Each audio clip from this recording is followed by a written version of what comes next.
Est-ce que tu veux m'épouser? Et toi, tu veux m'épouser? Épouse-moi! Épouse-moi, s'il te plaît. Et vous, monsieur, vous voulez m'épouser?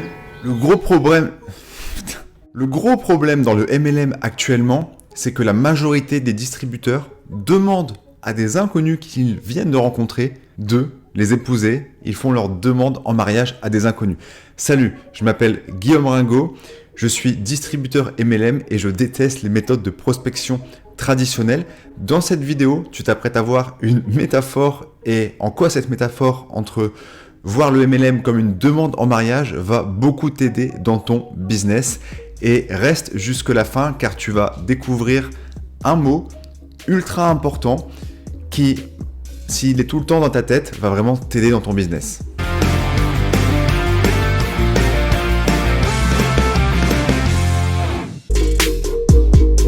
Bon, comment ça se passe dans la vraie vie, dans la majeure partie des cas? Quand quelqu'un fait sa demande en mariage, il s'est passé des choses avant, tu es d'accord avec moi? C'est quoi les étapes clés généralement? C'est on rencontre quelqu'un, un homme, une femme, donc ça peut être au travail, sur une application de rencontre, dans la vraie vie, en soirée, dans un bar, bref, il y a 10 000 façons. Après, la première étape, ça va être, on va se contacter, ça peut être par SMS, par appel, etc. Donc aujourd'hui, il y aura une relation qui va se créer par le texte, après il y aura des appels, après l'un des deux, celui qui va être entreprenant va proposer à l'autre de se voir par exemple dans un café, ça peut être l'étape numéro 2. Une fois que ce café, alors soit après ce café, ça peut être fini, finalement désolé, c'était pas la bonne personne, ou alors on va passer à l'étape 3. L'étape 3 c'est quoi? Ça pourrait être un restaurant, ok? Ça va être crescendo. Café, restaurant, ça se passe bien le restaurant, qu'est-ce qui peut se passer après? On peut proposer à l'autre déjà de découvrir son appartement, donc de rentrer dans l'intimité. Ça peut être l'étape 4. Étape 5, ça peut être de partir en week-end ensemble, etc. Encore une étape supplémentaire. Tu vois, c'est crescendo. À l'étape 6, après ça peut être de partir une semaine en vacances. Et après, tu as l'étape 7, une des plus compliquées, que beaucoup redoutent, c'est de rencontrer les beaux-parents. D'accord ? Il y a ça, plus ça, plus ça, plus ça. Après, il se passe quelques mois, quelques années, souvent quelques années, peut-être quelques mois, quelques jours, peut-être pour certains. Et là, on arrive à un moment qui peut être beau ou pas, où l'un des deux va faire sa demande en mariage à l'autre. La relation est actée, on va s'engager pour la vie, ou pas également. Et voilà, donc tout ça pour te dire qu'il y a eu plein d'étapes avant d'arriver à ce moment clé de vraiment s'engager avec la personne.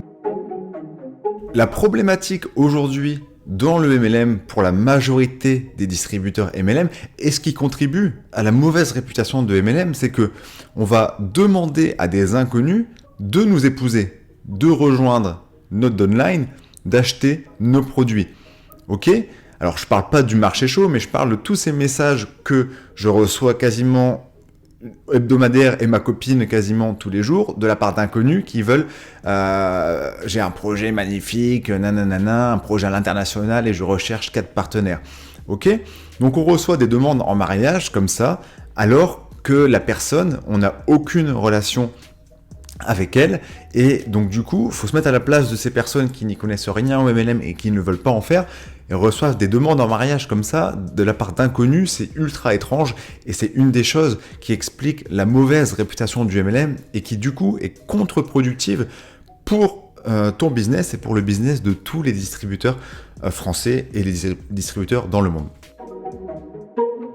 Avant de te dire le mot magique qui peut vraiment changer ta vision du MLM et avec du travail avoir plus de résultats, il y a quelque chose qui a vraiment changé ma vision de comment je pouvais avancer dans mon MLM, c'est que il faut se poser la question, je sais pas toi, qu'est-ce que tu as acheté dernièrement sur Internet ? Je te parle à des personnes qui montrent leur visage, comme toi si tu as les réseaux sociaux. Je te parle pas de Coca-Cola ou de tes courses. Mais par exemple, est-ce que tu as acheté une formation de dev perso ou un programme de remise en forme ou quelque chose pour améliorer ta manière de vendre ou peu importe. Qu'est-ce qui a fait que tu achètes à cette personne ? Est-ce que cette est-ce que tu as acheté ça? Est-ce que la personne est venue vers toi, tu ne la connaissais pas, tu ne savais pas ce qu'elle faisait dans la vie, et elle t'a dit « Achète-moi ce programme de remise en forme ». Est-ce que ça s'est passé comme ça? Non. Alors, pourquoi tout le monde fait ça en MLM? Pourquoi on invite des personnes au hasard? Donc ça, c'est la première question, c'est que aujourd'hui, quasiment tous les secteurs, à part le MLM, ont vraiment changé leur manière de vendre. Et est-ce que tu connais des entrepreneurs web que tu respectes? Par exemple, moi j'adore Stan Leloup de Marketing Mania. Est-ce que Stan Leloup, pour développer son business, il a prospecté du matin au soir des inconnus sur les réseaux sociaux, sur Facebook, sur Insta? Ou alors est-ce qu'il a créé du lien?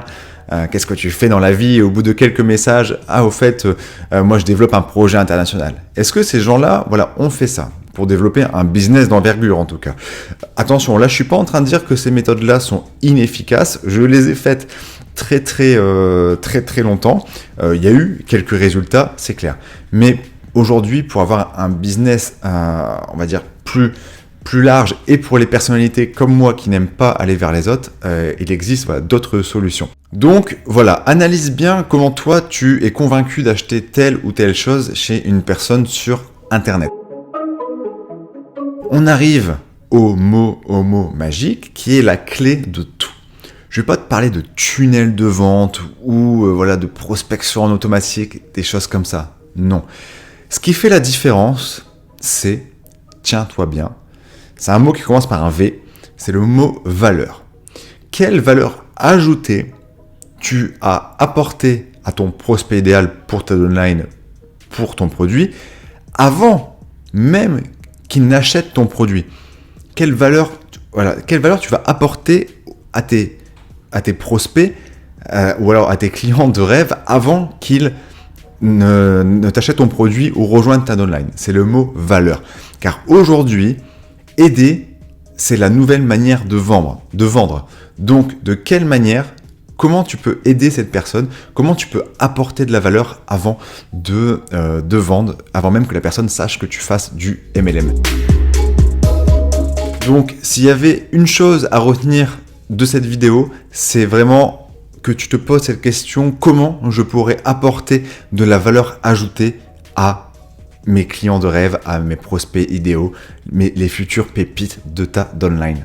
Merci d'avoir regardé cette vidéo. Si le contenu t'a plu, pense à t'abonner en cliquant ici. Si tu es curieux de découvrir comment les nouveaux distributeurs américains deviennent des leaders sans contacter leur marché chaud et sans spammer des inconnus sur les réseaux sociaux, j'ai synthétisé leur expérience dans une série de 5 vidéos que tu peux retrouver en cliquant dans le lien en description. Sur ce, je te dis à bientôt. Ciao.